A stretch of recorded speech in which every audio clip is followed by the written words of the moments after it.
ये लीजिए आलू। लेकिन मंत्री जी, पिताजी ने तो हमें आलू खाने से मना किया है। समय आ गया है अपनी माँ का बदला लेने का। डरो मत, मैं तुम्हें कोई नुकसान नहीं पहुँचाऊंगी। क्या तुम बोल भी सकती हो? हाँ महाराज, जिस साधु बाबा ने ये अनोखी भविष्यवाणी की थी, मैं अभी उन्हीं बाबा से मिलकर आ रही हूँ।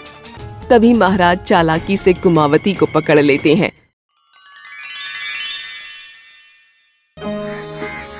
देवगढ़ नाम का राज्य था, जहाँ हेमचंद्र नाम का एक राजा राज करता था, जो अपनी चतुराई के लिए जाना जाता था। राजा अहंकारी और थोड़ी जिद्दी किस्म का भी था, जिससे राज्य के लोग परेशान रहते थे।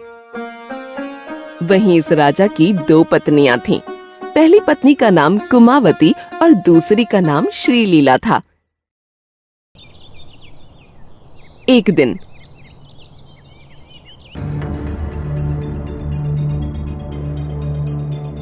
महाराज, क्या हुआ? आप तब से थोड़े चिंतित दिखाई दे रहे हैं, जब से वो साधु आपसे मिलकर गया है।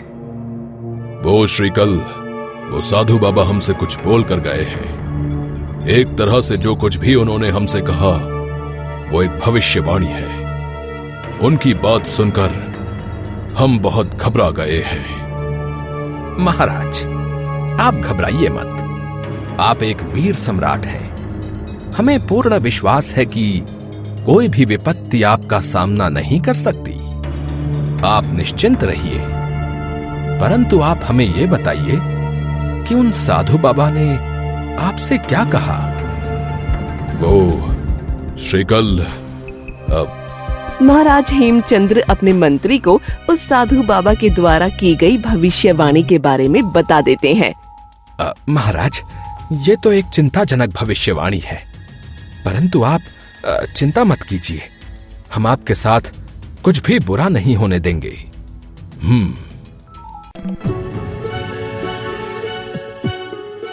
महाराज इस बात की चर्चा राज्य के कुछ खास लोगों के साथ भी करते हैं। अब हम क्या करें गुरुजी? क्या वाकई में ये भविष्यवाणी सच हो जाएगी? देखिए महाराज, समय तो किसी के बस में नहीं होता, इसलिए पूर्ण रूप से इस भविष्यवाणी को सच या गलत कहना अभी उचित नहीं है। परंतु हम सब पूर्ण प्रयास करेंगे कि आप पर कोई भी आंच ना आए। बस ये बात मैं महारानी कुमावती और श्री लीला से छुपाए रखना चाहता हूं। ठीक है महाराज, जैसी आपकी आज्ञा। वहीं दूसरी ओर बड़ी रानी कुमावती के कमरे में। अच्छा महारानी, अब आप विश्राम कर लीजिए, क्योंकि आप बहुत देर से ऐसे खड़ी हैं। कुछ ही दिनों में आप माँ बनने वाली हैं, इसलिए आपको अपने शरीर और दिमाग पर इतना भार नहीं देना चाहिए। इस तरह महल में उस भविष्यवाणी को लेकर तनाव का माहौल बना रहता है।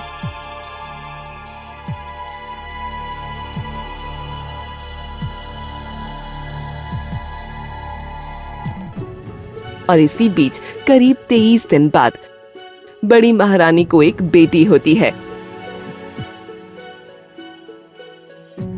इसके थोड़ी देर बाद महाराज हेमचंद्र राज्य के पुजारी के पास वापस जाते हैं। गुरुजी, महारानी कुमावती को तो बेटी हुई है। महाराज, हमें थोड़ा समय और रुकना होगा, क्योंकि ऐसा भी हो सकता है कि जो आपको हानि पहुंचाएगा वो महारानी श्री लीला की कोख से जन्म ले। नहीं, ऐसा नहीं हो सकता। अगर ऐसा होगा तो मैं क्या करूंगा? मैं तो उसे नुकसान भी नहीं पहुंचा पाऊंगा। चिंता मत करिए महाराज, कोई ना कोई उपाय तो निकल ही आएगा। अच्छा महाराज, मैं कुछ दिनों बाद अपनी माँ के यहाँ जा रही हूँ। वो मुझे कई दिनों से बुला रही है, इसलिए मैं कुछ समय वहीं पर रहूंगी। हाँ ठीक है महारानी।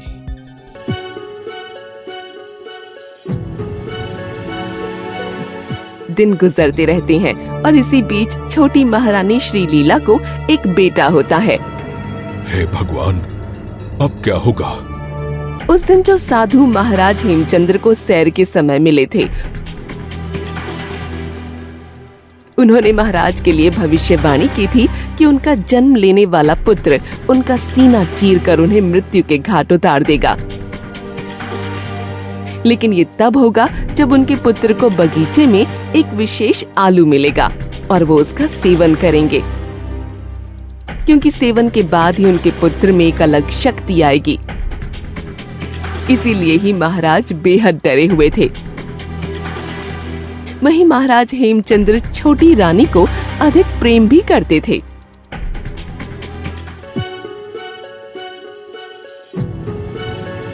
कुछ दिन बाद आप फिर से मायके जा रही हैं? हाँ महाराज, अब हम यहाँ करें तो क्या करें, हमें तो आपका समय भी नहीं मिलता। हम चलते हैं, हमें रोकिएगा मत। वैसे मायके में रहेंगे तो कम से कम हम दोनों का मन लगा रहेगा। बड़ी महारानी कुमावती अपनी बेटी कोमल को लेकर फिर से मायके चली जाती है। वो अक्सर ऐसे ही अपने मायके चली जाया करती थी। समय बीतता रहता है और महाराज हेमचंद्र के दोनों बच्चे जवान हो जाते हैं। श्रीकल, हर जगह घोषणा करवा दो कि आज से हमारे राज्य में कोई भी ना ही आलू की बिक्री कर सकता है और ना ही कोई खरीद कर सकता है, क्योंकि उस भविष्यवाणी के अनुसार यदि राजकुमार वज्र बसंत ने किसी विशेष आलू का सेवन कर लिया तो अनहोनी हो जाएगी। जो आदेश महाराज। मंत्री जी ये अजीब सी घोषणा पूरे गांव में और पूरे राज्य में फैला देते हैं, जिसे सुनकर सभी लोग हक्का बक्का रह जाते हैं। राजा के आदेश को कोई भी ना नहीं कह सकता था, क्योंकि सभी लोग राजा हेमचंद्र को अच्छे से जानते थे। वहीं आलू की खरीद और बिक्री पर रोक लगाने से गांव के कई लोगों को बहुत नुकसान भी होता है। इसके कुछ दिन बाद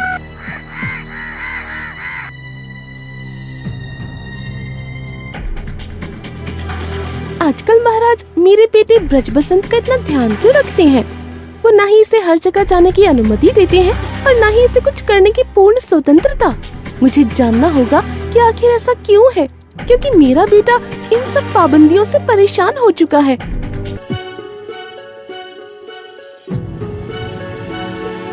कुछ दिनों बाद रात के समय जब राजा और पुजारी वार्तालाप कर रहे थे, तब महारानी श्रीलीला उन दोनों के वार्तालाप को सुन लेती है, जिससे महारानी श्रीलीला को उस भविष्यवाणी के बारे में पता चल जाता है। अब मैं क्या करूं? मैं अपने बेटे को भी ये सब नहीं बता सकती। उसे बताया तो पता नहीं वो क्या करेगा। और मेरे पति, कहीं यदि मेरे बेटे ने भूलवश या किसी अन्य कारण से उस आलू का सेवन कर लिया तो? नहीं, ऐसा होने से पहले ही मुझे कुछ करना होगा, क्योंकि कुछ भी हो सकता है। मैं उन बाबा को ढूंढूंगी, उन्हें जरूर कुछ ना कुछ उपाय तो पता ही होगा। इसके बाद छोटी महारानी अपने पुत्र के पास जाती है। ब्रज बसंत, तुम्हें पता है मैंने तुम्हारे लिए भगवान से मन्नत मांगी थी, और वो मन्नत ये थी कि मेरा एक प्यारा सा पुत्र हो, और जब मेरा पुत्र 18 वर्ष का हो जाए तब मैं उस मंदिर में जाकर कुछ दिनों पूजा अर्चना करूं। और देखो ना, भगवान ने मेरी सुन ली और मुझे इतना प्यारा पुत्र दिया, इसलिए मुझे मंदिर जाना होगा। अच्छा माँ, मैं भी चल सकता हूँ? नहीं पुत्र, ये पूजा सिर्फ मुझे ही करनी होगी, तुम यहीं रहना। और हाँ, जब तक मेरी पूजा समाप्त नहीं हो जाती तब तक तुम महल के अंदर ही रहोगे। ये हमारी पूजा का एक हिस्सा होगा। अच्छा, लेकिन माँ ऐसा क्यों? पुत्र, हमें अभी निकलना होगा। जब हम वापस आएंगे ना, तब हम आपको सब कुछ बताएंगे। जी माँ, जैसा आप कहें। इसके बाद छोटी महारानी अकेले ही अपना घोड़ा लेकर उस बाबा की खोज में निकल पड़ी।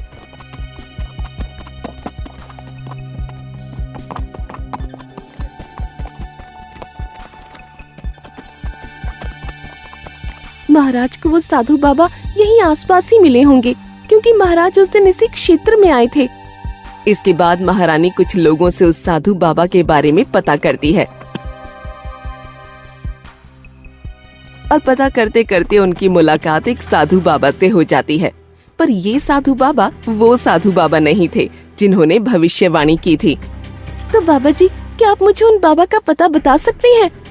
उनसे मैं मिला हूँ, परंतु ये कहना थोड़ा मुश्किल है कि वो इस वक्त कहां होंगे, परंतु हां, मुझे इतना मालूम है कि वो कोई लंबी तपस्या करने वाले हैं। और अक्सर लोग लंबी तपस्या के लिए महाकाल की पहाड़ियों में जाया करते हैं। तो हो सकता है कि तुम्हें वो बाबा वहां पर मिल जाएं।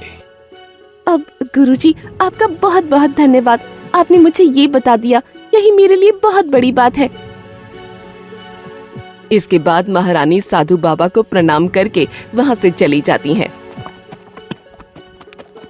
और बड़ी मुश्किल से उस पहाड़ की चढ़ाई करते हुए उस पहाड़ की चोटी तक पहुंच जाती हैं। आखिर मैं यहाँ पहुंच ही गई। तभी महारानी को एक शेर की आवाज सुनाई दी। शेर! महारानी पेड़ के पीछे छुप जाती है कि तभी अचानक से बारिश होने लगती है। वहीं महारानी एक गुफा के अंदर चली जाती है जहां उसे एक लोमड़ी दिखती है। डरो मत, मैं तुम्हें कोई नुकसान नहीं पहुंचाऊंगी। क्या तुम बोल भी सकती हो? हाँ, मैं बोल सकती हूँ। अच्छा, तुम यहाँ पर क्या कर रही हो? मुझे एक साधु बाबा की तलाश है। क्या तुम जानती हो कि वो कहाँ होंगे? हाँ, जंगल के बाईं ओर एक साधु बाबा कुछ वर्षों से तपस्या कर रहे हैं। शायद वही बाबा होंगे। क्या तुम मुझे वहाँ ले जा सकती हो? ठीक है। कुछ देर बाद लोमड़ी महारानी के साथ चल दी।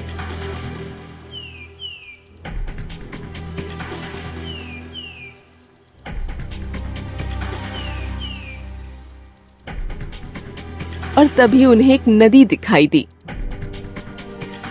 दोनों तैरते हुए नदी पार करने लगते हैं, लेकिन तभी लोमड़ी डूबने लगती है। बचाओ! डरो मत! महारानी लोमड़ी को बचा लेती है। ये लोमड़ी बड़ी चालाक थी, जो महारानी को मार कर खाने की सोच रही थी, पर रानी ने अभी उसकी जान बचाई, इसलिए उसका हृदय परिवर्तन हो जाता है। तुम ठीक तो हो? हाँ, अब चलिए महारानी। इसी तरह अब ये लोमड़ी महारानी की मित्र बन जाती है और जंगल के भयानक जानवरों से उसकी रक्षा भी करती है। वहीं सफर करते करते सुबह हो जाती है। बाबा जी, आपके चरणों में मेरा प्रणाम। मुझे आपकी मदद चाहिए। कैसी सहायता पुत्री? रानी बाबा को सब कुछ बता देती है।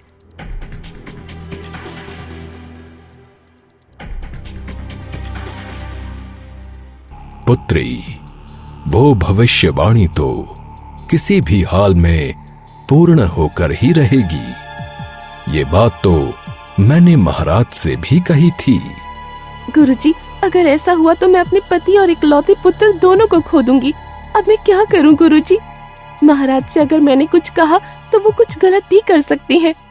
इसके बाद साधु बाबा बहुत देर तक अपनी आंखें बंद किए रहते हैं और जब वो अपनी आंखें खोलते हैं, महाराज हेमचंद्र की मृत्यु का कारण आपका पुत्र नहीं होगा महारानी, बल्कि कोई और होगा।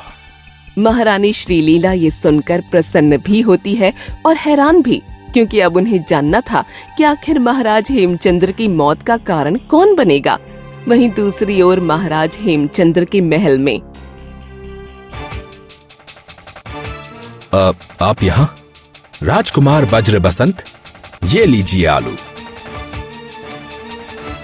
लेकिन मंत्री जी, पिताजी ने तो हमें आलू खाने से मना किया है। राजकुमार, ये सब बेकार की बातें हैं। ये सिर्फ महाराज का वहम है। आपको इसका सेवन एक बार अवश्य करना चाहिए। हाँ मंत्री जी, आप सही कहते हैं। मैं भी एक बार देखना चाहता हूं कि इसका सेवन करने के बाद आखिर होगा क्या। राजकुमार, हमारा यकीन मानिए, कुछ नहीं होगा। परंतु आप महाराज से इसकी चर्चा मत करिएगा कि हमने आपको ये दिया था। जी मंत्री जी, अवश्य। राजकुमार ब्रज बसंत वो आलू खा लेते हैं और तभी ये महाराज हेमचंद्र देख लेते हैं। नहीं, नहीं। राजकुमार, ये आपने क्या किया? मंत्री जी, ये आप क्या बोल रहे हैं? आपने ही तो हमें ये आलू लाकर दिया था। महाराज, हम भला ऐसा क्यों करेंगे? हमें तो आपके प्राणों की रक्षा करनी है। मंत्री श्रीकल सारा इल्जाम राजकुमार पर लगा देते हैं। वहीं महाराज को अपने प्राणों की चिंता थी, इसलिए वो भी मंत्री पर विश्वास कर लेते हैं और उन्हें लगता है कि राजकुमार किसी साजिश में शामिल है। सैनिकों, राजकुमार को बंदी बना लिया जाए। अब पिताजी, ये आप क्या कर रहे हैं? पिताजी हमें जाने दीजिए। पिताश्री। राजकुमार को बंदी बना लिया जाता है। वहीं महाराज को अपने प्राणों की चिंता सताने लगती है। तो आखिर मंत्री जी ऐसा क्यों कर रहे थे? वहीं दूसरी ओर बड़ी महारानी कुमावती के कमरे में। पुत्री, तुम्हारा आज का अभ्यास कैसा रहा? बहुत अच्छा रहा माँ। उत्तम। अच्छा, ये लो, हल्दी वाला दूध पी लो। और हाँ, थोड़ा सावधान रहना। तुम्हें पता है ना महल में क्या क्या चल रहा है? जी माँ। इसके करीब 3 दिन बाद। पुत्र, समय आ गया है अपनी माँ का बदला लेने का। हाँ माँ। वहीं दूसरी ओर महारानी श्रीलीला को साधु बाबा से एक खास बात पता चली, जिसके बाद वो बहुत परेशान हो गई और सीधा महल की ओर बढ़ रही थी। महल पहुंचने में अभी समय है, हे प्रभु। भगवान का नाम लेते हुए महारानी श्रीलीला आगे बढ़ती रहती है।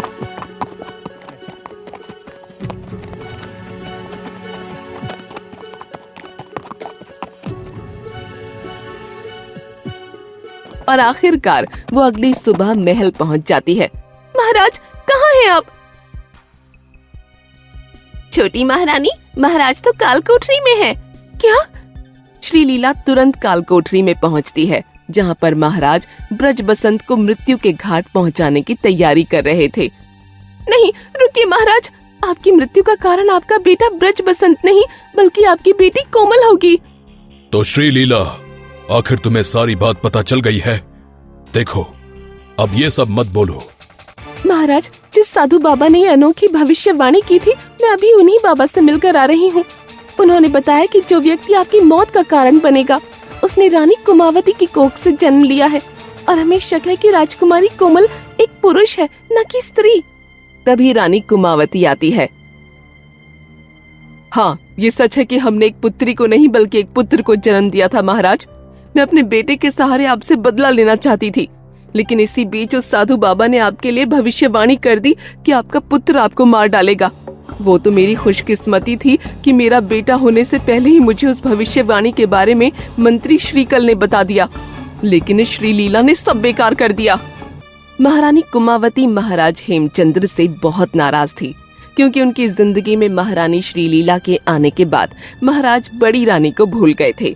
साथ ही वो उन्हें अपमानित भी किया करते थे।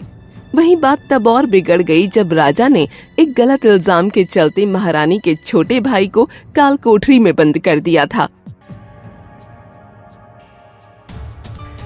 और हाँ, आप सब कमरे से बाहर निकलने का प्रयास मत करिएगा, क्योंकि हमारे सैनिकों ने आपको चारों तरफ से घेर लिया है। मुझे तुझसे ये उम्मीद नहीं थी। तभी महाराज चालाकी से कुमावती को पकड़ लेते हैं और खंजर उसके गले में लगा देते हैं। हे, दूर रहना, वरना तुम्हारी माँ को मैं अभी मार दूंगा। महाराज, ऐसा मत करिए, हम इस समस्या को वार्तालाप से सुलझा सकते हैं। पिताश्री, आपसे तो यही उम्मीद थी।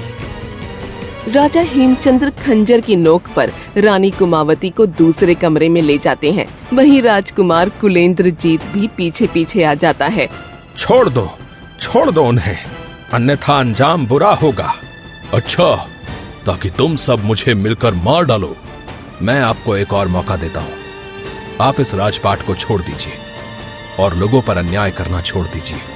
नहीं, मैं एक अच्छा राजा हूँ। तुम कौन होते हो मुझे बुरा कहने वाले? मैं ये राजपाट नहीं छोड़ूंगा और तुझे समाप्त करके रहूंगा, अन्यथा तू मुझे मृत्यु के घाट पहुंचा देगा। कुलेंद्रजीत अपनी माँ को किसी तरह राजा से छुड़वा लेता है।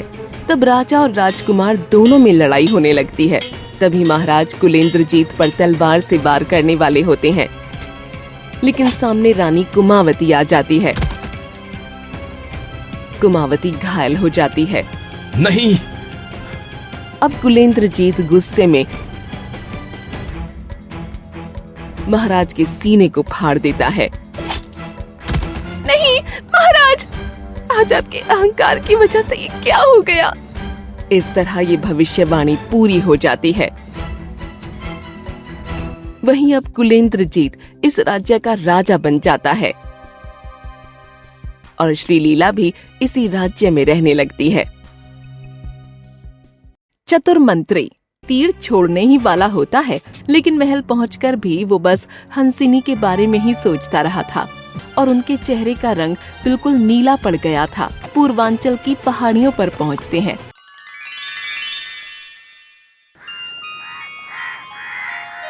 रूपनगर नामक एक राज्य में पवन सेन नाम का एक राजा राज करता था। उसकी एक रानी थी जिसका नाम था कुमुदनी, जिससे राजा बहुत प्रेम करता था। राजा पवन सेन एक बहादुर राजा था, लेकिन उसकी जनता उससे खुश नहीं थी क्योंकि वो कर्तव्यनिष्ठ नहीं था और उसके अंदर अहंकार कूट कूट कर भरा हुआ था। उस राजा का एक खास मंत्री भी था जिसका नाम प्रेम सिंह था, जो बहुत ही चतुर और बुद्धिमान था। महाराज, सुना है राजा वीर सिंह के सैनिक आजकल अत्याधिक अभ्यास कर रहे हैं। करने दो। लेकिन महाराज, हमें इस बात को बिल्कुल भी नजरअंदाज नहीं करना चाहिए। आपको तो पता ही है कि राजा वीर सिंह आपके विद्रोही बन गए हैं और हो सकता है कि वो हमारे राज्य पर हमला करने की योजना बना रहे हों। वैसे भी आपको तो पता ही है कि राजा वीर सिंह और उनके सैनिक से युद्ध करना कोई छोटी बात नहीं। लेकिन हमें तो विद्रोही आप भी लग रहे हैं। महाराज, ये आप क्या कह रहे हैं? हमारे राज्य में खड़े होकर किसी अन्य राजा की प्रशंसा कर रहे हैं आप। इतना दुस्साहस! हम आपके कार्यों की सराहना करते हैं, परंतु इस कार्य के लिए आपको सजा मिलेगी। नहीं महाराज, मेरा ये कहने का मतलब नहीं था। आप गलत समझ रहे हैं। नहीं, एक बार अगर हमने किसी को सजा देने की ठान ली तो हम उसे सजा देकर ही रहते हैं।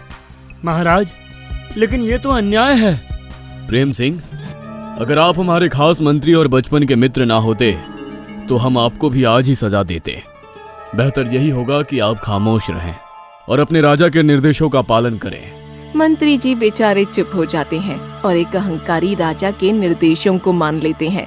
दरअसल राजा पवन सेन अभी कुछ समय पहले ही राजा बना है और मंत्री प्रेम सिंह, जो राजा पवन सेन का बचपन का मित्र है, वो भी कुछ समय पहले ही मंत्री बना है। वहीं राजा के आदेश पर उस व्यक्ति राज्य की काल कोठरी में डाल दिया जाता है। कुछ दिनों बाद एक सुबह रानी कुमुदनी का भाई नीर प्रताप वापस अपने घर जा रहा था। अलविदा मेरे भाई, कल जो भी हुआ उसे भूल जाना। हाँ दीदी, अवश्य। और आप भी अच्छा अपना ध्यान रखना। नीर प्रताप महल से चला जाता है। तभी थोड़ी देर बाद, माफ करना महारानी, लेकिन क्या हम आपसे कुछ पूछ सकते हैं? हाँ मंत्री जी, पूछिए। आप कल से कुछ परेशान सी दिखाई दे रही हैं। आखिर क्या बात है? वो महारानी मंत्री को सारी बात बताती है। चिंता मत करिए महारानी, सब ठीक हो जाएगा। हाँ मंत्री जी। इस बात को कुछ दिन बीत जाते हैं। तभी एक दिन राजा शिकार करने के लिए जंगल में जाता है। अरे वो कहाँ गया खरगोश? यही तो था। महाराज, आपको थोड़ा और आगे जाना चाहिए। राजा अपने घोड़े से उतरता है और आगे की ओर जाने लगता है। मिल गया।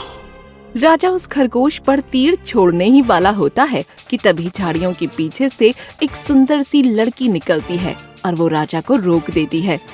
नहीं, ये सुंदर लड़की कौन है? हंसिनी बेहद खूबसूरत थी और उसके शरीर से एक सुगंध आ रही थी जो राजा को भा रही थी। महाराज, ये खरगोश मेरा है। अच्छा, लेकिन तुम कौन हो और यहाँ पर क्या कर रही हो? महाराज, मैं अपने पिताजी के साथ राजा वीर सिंह के राज्य से भागकर आई हूँ। वो एक अच्छा राजा नहीं है। उसने मेरे पिताजी के साथ अन्याय किया। वो तो मेरे पिताजी को मरवा ही देता, इसलिए हम लोग यहाँ भागकर आ गए। इसलिए हमारी पहचान के बारे में किसी को मत बताइएगा। ठीक है, तुम्हारी पहचान गुप्त रहेगी। शुक्रिया महाराज। ऐसे ही दोनों में बातचीत शुरू हो जाती है। कुछ देर बाद राजा मंत्री के साथ महल पहुंचता है।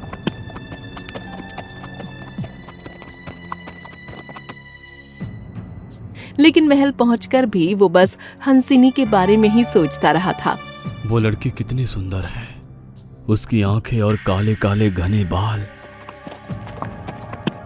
अब राजा अक्सर शिकार करने के बहाने उसी जंगल में जाने लगा। महाराज, क्या बात है? आजकल आप शिकार में बहुत आ रहे हैं। कुछ नहीं, आप सैनिकों के साथ यहीं रहिए मंत्री जी, और देखिए कि कहीं कोई शत्रु तो नहीं हमारे आसपास।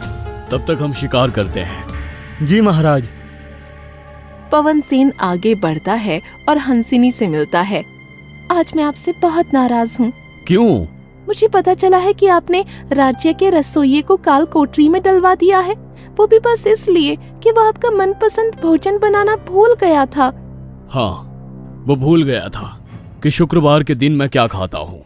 माना कि वो भूल गया था, परंतु ये तो कोई जुर्म नहीं ना। वो इंसान है और इंसान कुछ बातों को भूल भी तो सकता है। नहीं, मुझे देखो, मैं कोई बात नहीं भूलता, मुझे तो सारी बातें याद रहती है। अच्छा तो ये बताइए, आपने 2 वर्ष पहले इसी दिन क्या क्या किया था, आप बता सकते हैं? नहीं, परंतु ये प्रश्न तो अत्यंत कठिन है। कठिन तो है, परंतु अभी तो आपने कहा ना कि आप कोई भी बात नहीं भूलते। वो हाँ। देखिए महाराज, आप एक महान राजा हैं और एक महान राजा का ये कर्तव्य होता है कि वो राज्य के लोगों की रक्षा करे और उनकी छोटी छोटी परेशानियों को भी समझे। तभी तो आप लोगों के दिल पर भी राज कर पाओगे, जैसे कि अभी आप मेरे दिल पर कर रहे हो। तुम्हारी बातें तो बिल्कुल तुम्हारी तरह मीठी मीठी है। शुक्रिया महाराज, परंतु आप मुझे वचन दीजिए, अब आप लोगों को छोटी छोटी बातों पर काल कोठरी में नहीं डालेंगे। इस तरह दोनों की मित्रता का संबंध गहरा होता गया। वहीं हंसिनी की अच्छी अच्छी बातों पर राजा अमल भी कर रहा था। महाराज, आप तो बहुत ही महान हैं। आपको पता है, पूरे राज्य में आपकी वाहवाही हो रही है। लोग बोल रहे हैं कि आप तो दुनिया के सबसे अच्छे राजा हैं। अच्छा अच्छा। इस तरह मंत्री अपने राजा का मन खुश करने के लिए राजा को बहुत सी बातें बढ़ा चढ़ाकर बोल देता है। खैर, उसी शाम। जी महारानी, आपने हमें बुलाया? हाँ, हमें आपसे राजा से संबंधित कुछ बात करनी है। बताइए। हमें शक है कि महाराज वन में किसी से मिलने जाते हैं। अच्छा? हाँ, और कल रात में हमने उनके मुंह से किसी स्त्री का नाम सुना जब वो गहरी नींद में थे। हम क्या करें? आप हमें कोई सुझाव दीजिए। मंत्री जी उपाय सोचने लगते हैं। वहीं दूसरी ओर ये सब राजा सुन लेते हैं। हम तो दुविधा में फंस गए। इसके बाद अगले दिन राजा हंसिनी से मिलने के लिए जाते हैं। अब क्या होगा? क्या हम एक दूसरे से दूर हो जाएंगे? तुम चिंता मत करो, मैं कुछ उपाय करूंगा। आपको जल्दी कुछ करना होगा और हमसे विवाह करना होगा, बस। परंतु हंसिनी, ये इतना आसान नहीं है। तुम ये मत भूलो कि मैं एक राजा हूँ और नहीं, हमसे प्रेम का नाटक करने से पहले आपको सोचना चाहिए था महाराज। नहीं हंसिनी, ऐसा नहीं है। नहीं, अब आप हमसे तभी मिलिएगा जब आपको हमसे विवाह करना हो। हंसिनी गुस्से में वहां से चली जाती है।